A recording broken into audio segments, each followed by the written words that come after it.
మన పాఠశాలకి ముఖ్య అతిథిగా విచ్చేసిన డాక్టర్ సునీత గారికి నా హృదయపూర్వక నమస్కారం. అలాగే 10 రోజుల నుండి ఈ సైన్స్ డే కోసం పాటుపడిన మన science teacher Shyam sir Subra గారికి నా ధన్యవాదాలు.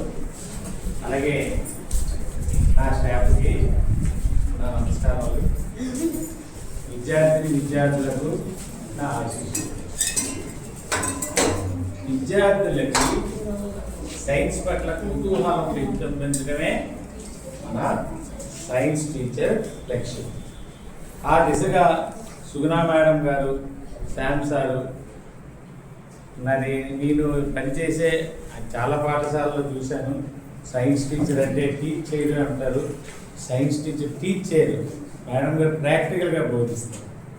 అంటే లెర్నింగ్ అనేది ఎలా జరగాలి అనేది మేడం గారికి చాలా చక్కగా